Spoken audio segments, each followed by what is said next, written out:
बिस्मिल्लाहिर्रहमानिर्रहीम अस्सलामुअलैकुम। Welcome to Saudi info और मैं हूं मोहम्मद कबीर। जिस तरह आप स्क्रीन पर देख रही हैं, आज बरोज़ जुमा 20 मार्च 2020 ये पाकिस्तान एम्बेसी अल रियाद ने अपने ऑफिशियल ट्विटर अकाउंट पर एक पोस्ट की है, जिसमें कहा गया है कि जितनी भी फ़िज़ाई पाबंदियों की वजह से लोगों को सफ़र में परेशानी हुई और लोग सफ़र नहीं कर सके सऊदी अरब से अपने मुल्क जाने के लिए, यानी अपने मुल्क पाकिस्तान जाने के लिए। ये सिर्फ़ सऊदी अरब से पाकिस्तान जाने वालों के लिए ये फैसिलिटी है कि अगर वो नहीं जा सके, क्योंकि आप लोगों को भी पता है कि फ़्लाइट्स मुअत्तल हुई हैं और बहुत ज़्यादा लोगों ने अपनी छुट्टियां भी लगवाई, बहुत ज़्यादा लोगों के फ़ाइनल एग्ज़िट लगे हुई हैं, या ऐसे लोग जिनके वीज़े एक्सपायर होने जा रही हैं, जिनके फैमिली विज़िट वीज़े हैं। तो ये उन लोगों के लिए स्पेशल एक फैसिलिटी दी गई है पाकिस्तान एम्बेसी अल रियाद की जानिब से कि अगर आप नहीं जा सके, आप सफ़र नहीं कर सके, तो आप लोगों को एक फ़ॉर्म दिया गया है। ऑनलाइन आप लोगों ने वो फ़ॉर्म फ़िल करना है। वो फ़ॉर्म भी मैं आपको दिखा देता हूँ। ऑनलाइन फ़ॉर्म आप फ़िल करेंगे। फ़िल करने के बाद आपने उसको सबमिट कर देना है और उसमें अपनी डिटेल फ़िल कर देनी है। पाकिस्तान एम्बेसी अल रियाद आपको कांटेक्ट करेगी और कम अज़ कम मैं आपसे कहता हूँ कि अगर आपका फ़ाइनल एग्ज़िट लगा हुआ है, आपकी फ़ैमिली के वीज़े की जो मियाद है वो ख़त्म होने जा रही है, तो आप लोग इसे ज़रूर फ़िल कीजिएगा, ताकि आइंदा अगर अल्लाह ना करे आप सफ़र नहीं कर सकते और बाद में आपका वीज़ा एक्सपायर हो जाता है, इल्लीगल हो जाता है, तो आपके रिकॉर्ड में ये चीज़ रहेगी कि आपने पाकिस्तान एम्बेसी अल रियाद को कांटेक्ट किया था। वैसे तो सऊदी हुकूमत ने वैसे तो टाइम दिया हुआ है, जो लोग अपने मुल्क में हैं, पाकिस्तान में हैं या किसी भी मुल्क में, इंडिया से हैं, किसी भी मुल्क से ताल्लुक़ रखते हैं, अगर उनका वीज़ा वहाँ पर एक्सपायर हो जाता है, इस वक्त उनके वीज़ा लगा हुआ है या फिर उनका अकामा एक्सपायर हो जाता है, तो सऊदी अरब ने तो टाइम दिया हुआ है।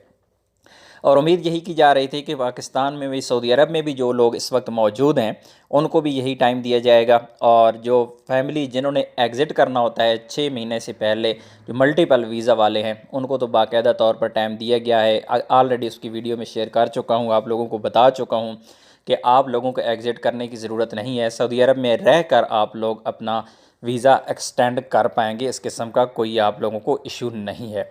अब इशू रह जाता है उन लोगों का जिनका 1 साल पूरा होने जा रहा है। अब देखना ये होगा कि 1 साल पूरा होने के बाद एक्स्ट्रा टाइम उन लोगों को मिलता है या नहीं मिलता। अगर आपकी फ़ैमिली सऊदी अरब में मौजूद है मल्टीपल विज़िट वीज़ा पर, तो आप लोग एक दफ़ा ट्राई कर लीजिए, अपनी किस्मत आज़मा लीजिए। आप फ़ीस जमा करवा के, इंश्योरेंस करवा के, अगर आपके 4-5 फैमिली मेम्बर्स हैं, तो सिर्फ़ एक बंदे की आप फैमिली में से किसी की एक की फ़ीस जमा करवाएं, उसकी इंश्योरेंस करें और अबशर पे जाके अपना वीज़ा तजदीद करें। हो सकता है आपको एक्स्ट्रा 3 महीने मिल जाएं, यानी 1 साल के बाद भी। लेकिन उसके साथ आपने ये वाली कोशिश भी करनी है जो अभी आपके साथ मैं शेयर कर रहा हूँ। अभी लिंक यहाँ पर दिया हुआ है, इस लिंक को मैं डिस्क्रिप्शन में भी दे दूँगा। डिस्क्रिप्शन में जाके आप इस फॉर्म को भी ओपन कर सकते हैं। तो इस लिंक को आपने ओपन करना है। जिस तरह के आप देख रही हैं कि लिंक ओपन हो रहा है। लिंक ओपन करने के बाद इसको आपने फ़िल करना है। यहाँ पर वही तफसील दे दी गई है, उर्दू में भी और इंग्लिश में भी, आप इसे पढ़ सकते हैं। उसके बाद यहाँ पर आप नीचे डाउन करें इस पेज को, तो यहाँ पर आपको मिलता है सबसे पहले नेम एंड फादर नेम। यहाँ पर अपना नाम लिखिए। वो लोग जो वर्क वीज़ा पर हैं, जिनके खरूज नहाई लगे हुए हैं, वो यहाँ पर अपना नाम लिखें और फादर का नाम लिखें। उसके बाद अगर आपकी फ़ैमिली है, फैमिली विज़िट वीज़ा पर है, तो आप अपनी फैमिली का नाम और हस्बैंड का नाम, जिस तरह आपका नाम है, आप अपनी वाइफ का नाम और अपना नाम यहाँ पर लिख दें। नेक्स्ट है जी पासपोर्ट नंबर। आप अपना पासपोर्ट नंबर यहाँ पर एंटर करें। जो भी आपका पासपोर्ट नंबर है, कुछ भी है, आप उस पासपोर्ट नंबर को यहाँ पर एंटर कर दें। यहाँ पर जो नेम है ABC कुछ भी मैं यहाँ पर लिख देता हूँ। इसी तरह पासपोर्ट नंबर है। पासपोर्ट नंबर के बाद आपके पास तीसरा ऑप्शन आता है वीज़ा टाइप का। वीज़ा टाइप पे हम क्लिक करते हैं तो यहाँ पर वो कह रहा है कि आपका वीज़ा कौन सा है। आपका विज़िट वीज़ा एक्सपायर होने जा रहा है, वर्क वीज़ा है, विज़िट, उसके बाद उम्रा वीज़ा है, फ़ाइनल एग्ज़िट लगा हुआ है, या दीगर कुछ और है। कुछ और से मुराद यानी आपका बिज़नेस वीज़ा भी हो सकता है, किसी और किस्म का भी वीज़ा हो सकता है। तो मैं फ़ॉर एग्ज़ाम्पल यहाँ पर खरूज नहाई वाले, क्योंकि बहुत ज़्यादा सवाल करते हैं खरूज नहाई लगा हुआ है, अब क्या करें, सफ़र नहीं कर सकते, तो मैं यहाँ पर फ़ाइनल एग्ज़िट यानी खरूज नहाई को मैंने सेलेक्ट कर दिया। नेक्स्ट चलते हैं जी, वीज़ा ख़त्म होने की तारीख़ क्या है। अब यहाँ पे आपने डेट सेलेक्ट करनी है।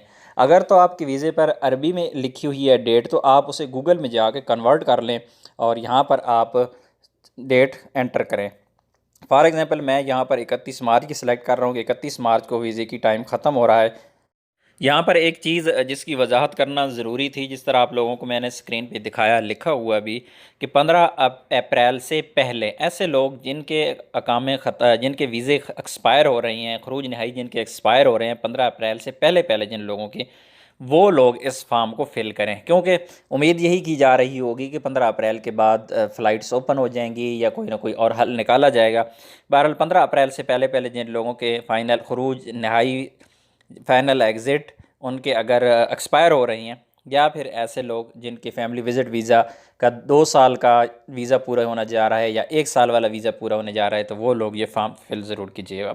उसके बाद आप लोगों को यहाँ पर कॉन्टैक्ट नंबर है, यहाँ पे आपने सऊदी अरब का नंबर दे देना है। कुछ भी आपका नंबर है, मैं एक फ़र्ज़ी नंबर मैंने यहाँ पे लिख दिया, आप लोगों ने यहाँ पर नंबर अपना एंटर कर देना है। उसके बाद है सिटी इन KSA, आप सऊदी अरब में कौन से सिटी में इस वक्त मौजूद है। मसलन आप इस वक्त मौजूद है रियाद में, तो आपने रियाद सेलेक्ट कर देना है।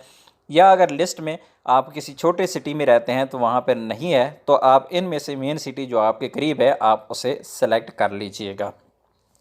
उसके बाद है डेस्टिनेशन इन पाकिस्तान, यहाँ पर आपको 3 सिटी शो करवाए हुए हैं, इस्लामाबाद, लाहौर और कराची।